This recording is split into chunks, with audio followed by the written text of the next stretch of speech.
So why do you think history at LCIS is different than anywhere else? Well, first of all, actually, I should say this. Thank you for inviting me, Bianca, because I'm a big fan of your work and I've admired what you've been doing for quite some time. If you're an outsider, the first thing you notice when coming in to the school is the way in which we use the technology. A lot of schools invest heavily in ICT, may even provide laptops for students, as we do, but if schools are going to use them effectively, they must be embedded in the curriculum so that students don't even notice that they're actually using them. I mean, just look at what's happening here. I've got a bunch of 13-year-olds comfortably using professional filmmaking equipment as if it's the most normal thing in the world. Say hello.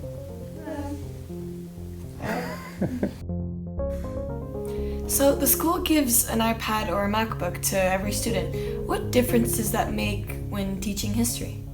The way in which laptops and iPads make a difference becomes pretty obvious when you think about what they replace. I mean, the first thing they replace are textbooks. We don't use textbooks, we use digital resources, we use websites that we publish ourselves. I think a website is much more supportive than any textbook can be. Pretty much everything I do in the classroom can be uploaded onto the site. If you need to see that film or that presentation or anything that happened in the lesson that you missed, or you just want to see it again because you feel you benefit from that, you can. You can see it whenever you want. If you've been away, it will be there if you missed a lesson. Yet, the ideas and methods that they used had barely changed since Roman times. And this is also the advantage that comes from what I would call the multimedia nature of the content. Textbooks, as you know, are restricted to words and pictures. A website is obviously much more engaging. The website has quizzes, it has interactive games. I have a YouTube channel which I can upload short edited clips specifically for a lesson, just for a particular lesson. And the point that I'm trying to make is that the support that a curriculum can provide, which is online, can be one that is unique to us and to our students' needs. When I arrived at the school, you may have seen the advert, but when I arrived at the school, I saw an advert for the school, for LeConte, that said, "This is our history classroom." And it was a picture of the beautiful Chillon Castle down on the lake, magnificent picture. And I thought, that's a great idea. I love the idea of making a curriculum that is just for our students. But if you are going to do that, if you're going to make the most of the local environment, it's not just about going out, you need to build on that in the classroom as well. And unlike a national curriculum, the middle years programme, the MYP, doesn't specify the historical content that you've got to study. It is a genuinely tailored curriculum. It's not bland, it's not generic, it's specific to our kids. As well as replacing the textbook, the MacBook also, of course, replaces the exercise book, and in many ways this is even more interesting. If students are forced to express their learning in an exercise book, then they are limited by what can be written down or drawn on the lines on a page. With a MacBook, obviously, there are no such limitations. Basically, what you've got is a digital portfolio. Students can store and review their contributions to a class debate, which I film. Selfish, one that thinks about the people, and one that does not have to think about everything that's happened before. Hey. Or a presentation they make to the whole class. It's really painful to do, as I'm sure you know, but there is no better way to improve your presentation skills than watching yourself present. And you can do that with this sort of technology. So I shall be talking about Castro's Cuba as a 20th century authoritarian state. So the authoritarian state I was studying was Tanzania, and it was under Julius Nyerere. One of the things I'm really keen on, I'm a film studies teacher as well, of course, is student-produced documentary films. I've been making documentary films in history since it was actually possible to make them. In fact, I was making them before it was possible to make them. But you see that? That's me! Don't be shocked by this, but I lit up my time by creating the marvel of alternating current. The Second World War was the most global war in all of history. Over 100 million men were directly involved from over 30 different countries. Ever since the British needed access to the American production line to make their own weapons and tanks and such, They made a deal with the United States.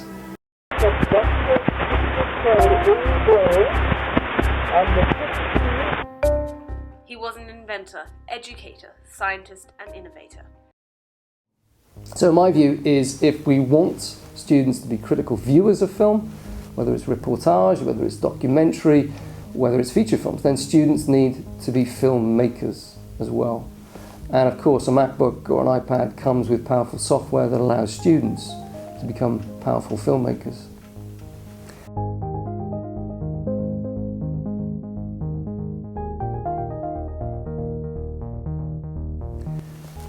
One of the most important, I think, recent developments have been Google and Microsoft's recognition that the digital classroom needs an alternative to an exercise book, and I think they've made progress in this area. We use Microsoft's Onenote, or Class Onenote, which behaves and looks like a digital ring binder. Students make their notes, can incorporate and copy anything digital that they find useful. They can even record the audio from a lesson. So if I suggest that something's really important to remember, advice for a test, for example, they hit record as they make their notes and record what I'm saying. Ask that again, it's really important. We've got 5 minutes left. How did he get an army? How did William get an army to go to England? Students can, of course, store their work, and I can mark their work using OneNote when I want. And I can leave feedback when I want. I can write my comments, so I can even occasionally leave a little spoken message, which I think is quite personal. And this is particularly useful if I go around the classroom giving individual attention to individual students. If I'm going to take them through an essay they've written, for example, I want to record what I'm going to say. Our dialogue then be something they review later to remember what I said. Although imperialism caused a lot of conflict in rough times, it also brought a good few things. What's that got to do with the question? Okay. Yes. Yeah, I see. What do you see? I see the how does it link Link to what? to the question. Right. If I only see a class once a week, I can mark their work on OneNote before the next lesson. I can see what they could do and what they couldn't do, what they understood, what they didn't understand, before the next lesson. I can therefore plan my next lesson based upon the feedback I've already given. I can also do this in class during a lesson in real time, which is a bit spooky at first, to be typing away on your computer and to have your teacher suddenly writing alongside you. But, you know, they get used to that sort of thing. What about exams? Like, how do you think we can use technology for examinations? In most parts of the world, and until recently, even here, all examinations take place with pen and paper. And this has had significant implications for digital classrooms, because it means the closer you get to examinations, the more you have to sort of switch the digital off and move to the analog, so that students get in practice at handwriting, for example, or doing exams in sort of paper and pencil environments. Things are changing. The MYP has already become ESS. The diploma program of the IB will be soon. And so we've moved towards that by having all our assessment in individuals and societies and in history. All of that is now done, all that assessment is done digitally using Microsoft Forms. And I think this is really important. Exam papers can now include much more than just text and pictures. They can include video and interactivities. I think this is great. One example is, you know, rather than analyze, which I think is a very unnatural thing to do, the text of a speech by Hitler, they can watch the text actually being enacted by Hitler and then comment not so much on what it said, but how he said it, which, as anyone knows, is rather more important when analysing the power of Hitler as an orator.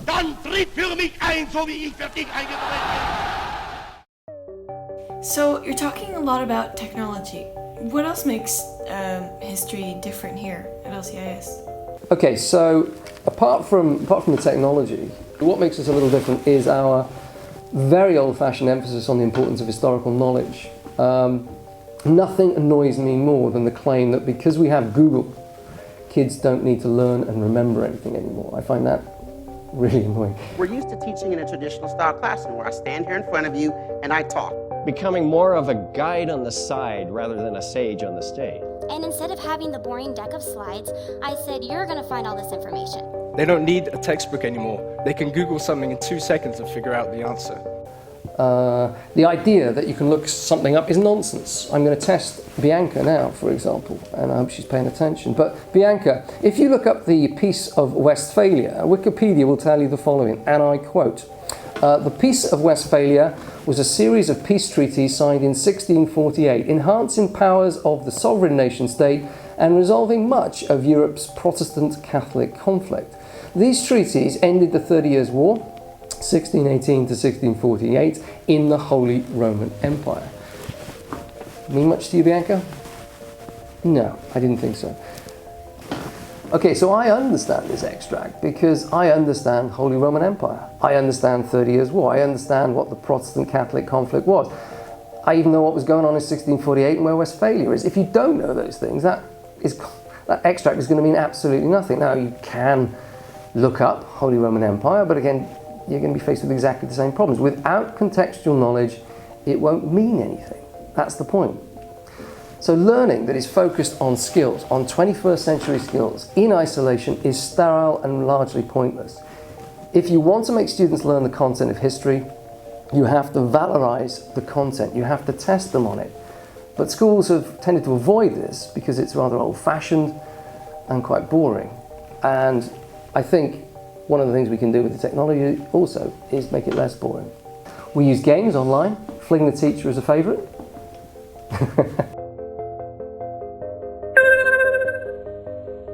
But also traditional board games like Guess Who. You know Guess Who? You know when you put the thing on you have to guess who that is. Like, I do that in the classroom. It's quite good for learning a little bit about who that person is. Am I English? Yes. Am I French? No. Am I a philosopher? No, you're not. Galileo? Oh my days!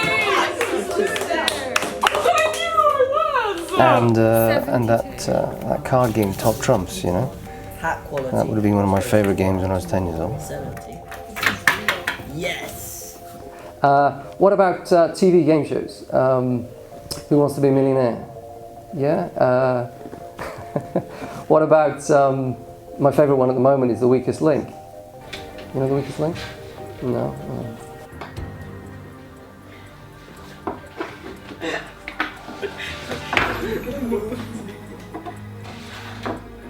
Time to vote off who you think is the weakest link. Louis the 14th. Louis the 14th. It didn't go very well, did it? One of the greatest absolute monarchs ever. The longest reigning ever. The man who made Versailles what it is. I'm afraid you are the weakest link. Goodbye. The weakest link is a great way to teach both simple content but also historical significance, and that brings me on to the rather more important observation that knowledge is more than facts, names and dates. And this is where I think empathy comes into the history classroom. For me, this is the most important activity that we can do in history, trying to put ourselves into the shoes of those who lived in the past. Of course, as we all know, the past is a foreign country full of strange people with strange ideas. And what we try and do in history is to understand those ideas, not to judge the people who held them, but to understand them. We try to avoid what the great English historian E.P. Thompson called the enormous condescension of posterity. Good morning, gentlemen. Morning, Prime Minister.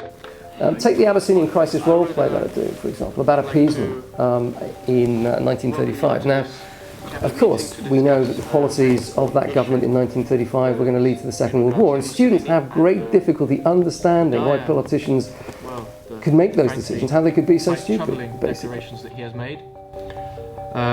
We need to decide as a cabinet what the British government will do.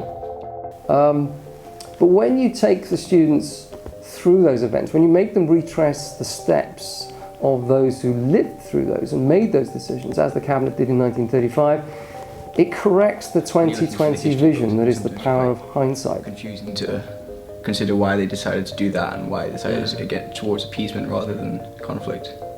Yeah, it's exactly right. When you just look at a book, you just think, what an idiot. But when you have to try to think like they did and put yourself in that mindset, not only does it make you more understandable of their understanding of their decisions, but you also remember more why. Yeah, it's like taking out the hindsight and everything and just understanding better. Yeah, definitely. We use empathy widely in the classroom. Obviously, we use technology to make the experience a little bit more Hollywood. So, you know, we've had students travel through classical Rome, yeah, debating the merits of aqueducts and the Colosseum. You remember that? Yeah. Wasn't the aqueduct just so the path? They're so fun to go in, but people were being killed, and the poor animals were being tortured into doing that. But also, it was crowded and packed with people. There were probably pickpockets, and there was poo all over the streets. They've become members of the House of Commons, debating legislation on the abolition of child labour, for example, and we can put them in the House of Commons. My name is John Wood. I was born in 1793 in Bradford. I'm the eldest child in my family. When I was younger, aged 15 to be precise, I was apprenticed to Richard Smith, the largest spinner of worsted yarn in Bradford. They become medieval peasants, explaining rather bizarrely why they've gone on medieval pilgrimage. I began my pilgrimage today at dawn. I brought a satchel with some bread, dates, and a cup for water. I also brought a staff to help me on my journey. I began walking towards the direction of the sun as I was told by my priest.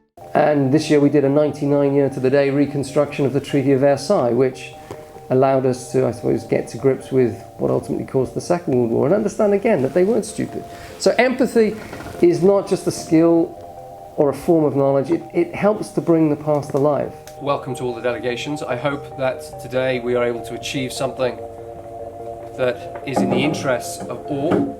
Alsace-Lorraine was taken from France by Germany in the last war that we amicably fought together. Most of you know we are an island, so all our trading comes by the sea. No longer a case, and this is why there should be no private meetings between governments. I have two more! Two more! All those in favour of the motion, please. It helps make history real. And I think that's ultimately what we're trying to do here, make history real. Now before you cut, I just want to say thank you for inviting me, Bianca. Do you think you might be able to get Will's autograph for me? Will? Do I know Will? I don't think I know Will. Anyway, cut!